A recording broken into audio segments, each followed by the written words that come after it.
প্রথমে এই গাছটি ভালো করে চেনার চেষ্টা করুন। এই গাছটির নাম ক্যারি পাতা গাছ।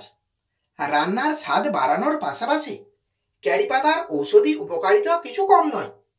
একাধিক কারণে ডায়েটে নিয়মিত ক্যারি পাতা রাখতে হবে। ক্যারি পাতা বাড়তি ওজন কমিয়ে ছিপছিপে চেহারা উপহার দিতেও চুরিহীন। বিশেষ উপায়ে ক্যারি পাতা খেলে এবং তার সঙ্গে সুষম আহার ও শরীরচর্চা জারি রাখলে ওজন কমতে বাধ্য। আর এটা বলছেন পুষ্টিবিদরা।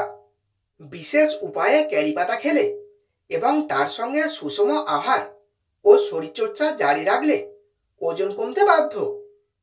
ক্যারি পাতার গুণেতে পাচক রসের ক্ষরণ হয়, হজম প্রক্রিয়া মসৃণ হয়, গ্যাস অম্বল, বদহজম সহ পেটের সব রোগই দূর হয়। ঘন ঘন খিদে পাওয়ার প্রবণতা কমে যায় এই ক্যারি পাতা খেলে। ফলে ক্যালোরি ইনটেকও কম হয়। পরিমিত আহারে মোটা হয়ে যাওয়ার আশঙ্কা দূর হয়। ক্যারি পাতার অ্যান্টিঅক্সিডেন্ট বৈশিষ্ট্য মেটাবলিজম রেট বাড়িয়ে দেয়।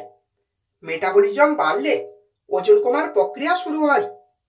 ক্যালোরির পরিমাণও কম ক্যারি পাতায়, তাই ডায়েটে থাকলে মোটা হয়ে যাবার আশঙ্কা থাকে না।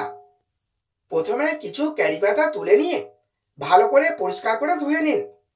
তারপর পাতাগুলিকে জলে ফুটিয়ে নিন এবং পরের দিন সকালে ঘুম থেকে উঠে খালি পেটে সামান্য গরম করে নিয়ে ওই ক্যারি পাতা জল পান করুন। এতে করে খুব দ্রুতই আপনার শরীরের তলপেটে থাকা বাড়তি মেদ কমে গিয়ে ওজন অনেকটাই কমে যাবে। আপনি ভীষণ ছিপছিপে হয়ে যাবেন। তাহলে এই পর্যন্ত ছিল আজকের বিষয়। ভিডিওটি এখানেই শেষ করছি। এখন একটি লাইক করে দিন, বন্ধুদের কাছে ভিডিওটি শেয়ার করে দিন এবং আপনার মতামত কমেন্টের মাধ্যমে জানিয়ে দিন।